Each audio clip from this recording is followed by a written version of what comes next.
Hey, KU fans, welcome back to KU Sports Extra here at KUsports.com with Benton Smith. I'm Matt Tate, and we are talking about something that we do not get to talk about very often.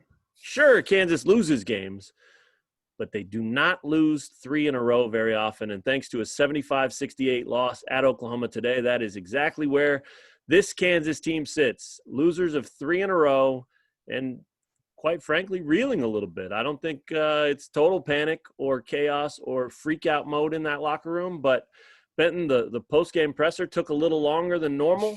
Self took a long time talking to his team, and I think he said it best when he talked about some soul searching. I mean, I think they might have been doing that a little in the locker room right after the game, but it sounds like there's a lot more of that to come in the next week or however many days they can fit in practices.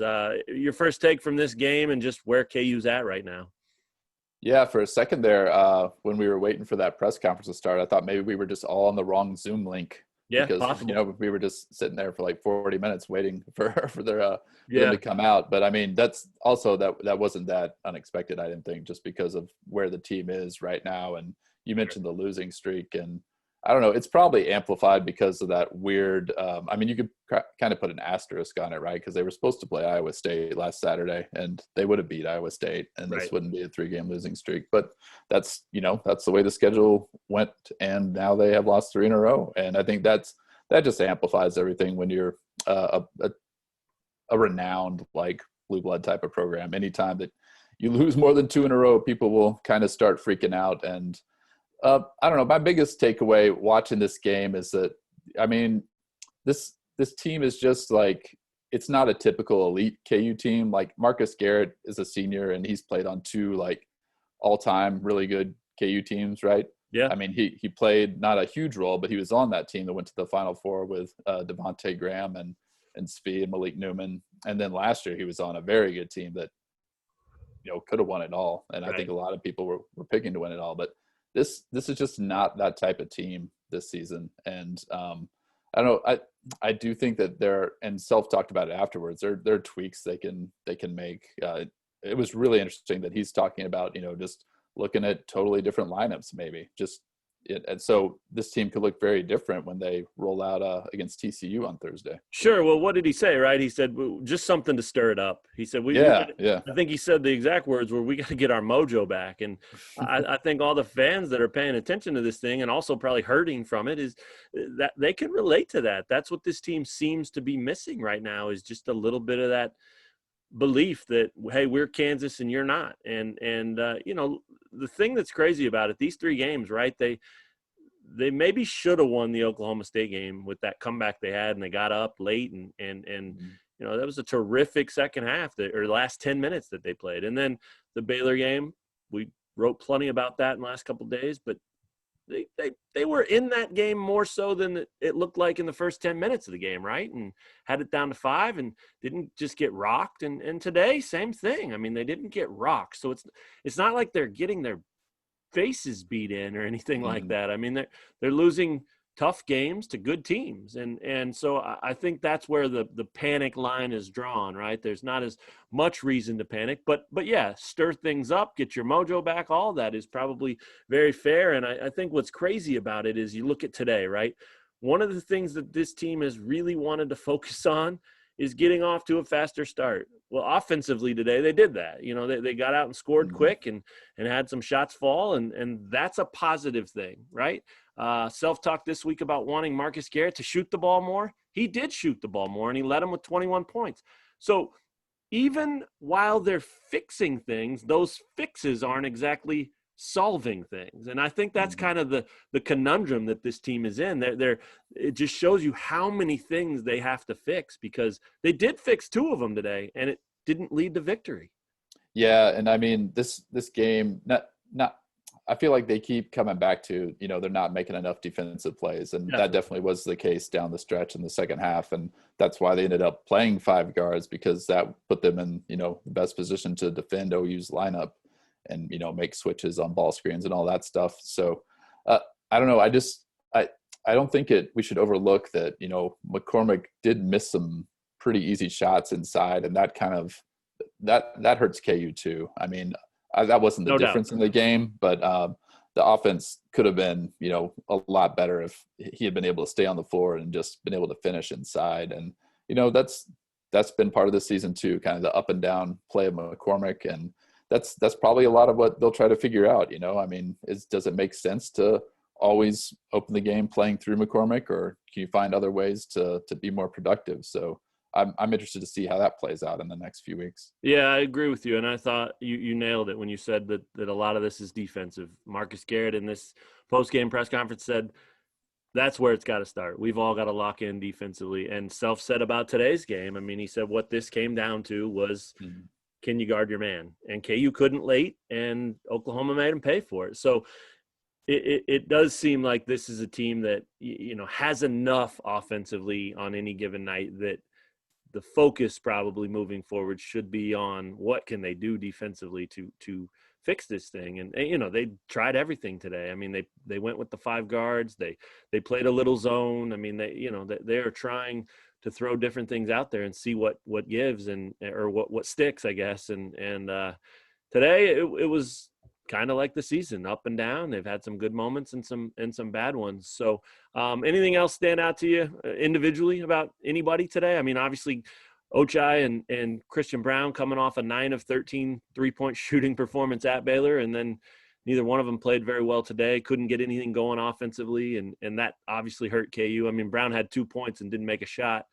And he played 33 minutes, and it's not like he wasn't playing hard and competing, but if you're going to put a guy on the floor for 33 minutes, he's got to do more than 2 points and 1 rebound. And so consistency beyond defense, I think consistency would be another thing that this team should have asked for Christmas, but didn't. Yeah. And then Jalen Wilson got off to a really good start. I think people had kind of been looking for that from him. And what do you have, 8 points pretty quickly there in the opening minutes. And he finished with 13. And I thought he came out pretty assertive in the second half when they started to play a little bit smaller, but ultimately, Self couldn't keep him on the floor just because OU did such a good job of seeking him out on the perimeter against, a mismatch situation off of a switch where, Jalen's trying to guard a guy who's maybe 5'10", 6'1", and a lot quicker off the bounce than he is. And they ended up playing that crunch time lineup without Jalen Wilson or McCormick or Mitch Lightfoot on the floor, which was really interesting to see. Yeah, I'm glad you brought up Lightfoot because I thought he was great in the second half. Not just good, but great. I mean, they threw it into him. He scored in the post with both hands. He had the big dunk off of a sweet pass from DeJuan Harris. And, he dished that nice dime himself to Jalen Wilson cutting through the lane there. I mean, he just – he's not the answer. Mitch is not the answer, but I think more players on this roster should look to Mitch for answers. I mean, if everybody plays that way, right? Sell out for your team, give everything you've got, give up your minutes, your role, you're looking good, and just go to war, play hard.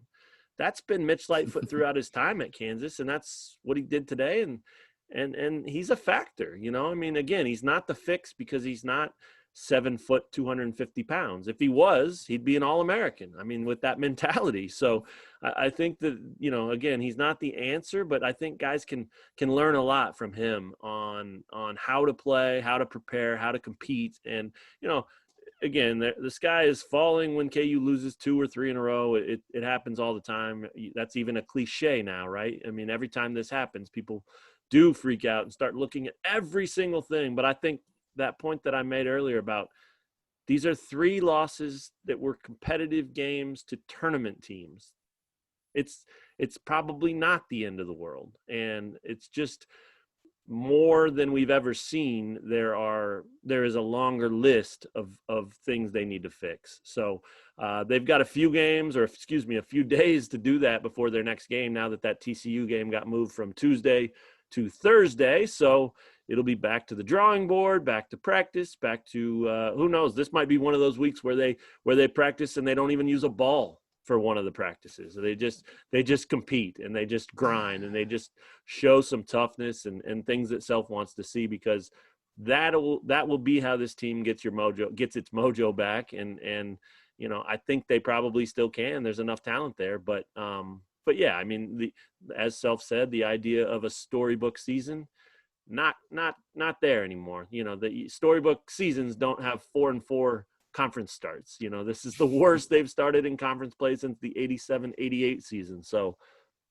that's not storybook, but that season had a storybook ending, and Self said this team can still do that. So that I think his calm, his demeanor shows you exactly where he wants this team to be, and we'll see if they can stay there. Benton, any final thoughts? Mainly, I'm just interested to see what lineup they come out with to start the game against TCU, because it sounds like it will be different. So that's going to be intriguing. It does, yeah. What did he say? Go back to the practice floor, determining who plays. So it really could be, hey, whoever practices well the next 3 days or 3 out of 4 days or whatever it is, they may start and they may play, and it may not matter positions. You know, I mean, he seems to be ready to kind of shake it up in that regard. And you know, having said that, now that we've talked about it and he's talked about it, it's probably going to be the same 5, right? I mean, and that's what you would want. I think that's what you would want. I think you would want those guys who have been your starters all season to raise their play to the point where, yeah, okay, that's what I want to see. So you guys go out and do it. And, you know, maybe they will, maybe they won't, but you're right. That's going to be one of the most interesting things to track over the next few days. So we'll keep an eye on it as best we can, and then we'll have coverage from KUTCU at Allen Fieldhouse on January 28th. For Benton Smith, I'm Matt Tate. Thanks for checking out this episode of KU Sports Extra. KU falls 75-68 in Norman and is now 10-5 overall and 4-4 in the Big 12. They're still ranked 9th today, but they will not be ranked 9th on Monday. It's Give it some time. It's going to tumble a little bit. I'm guessing 16 to 20 range. A lot of fans I saw on Twitter were saying, hey, they shouldn't be ranked, and a lot of yelling.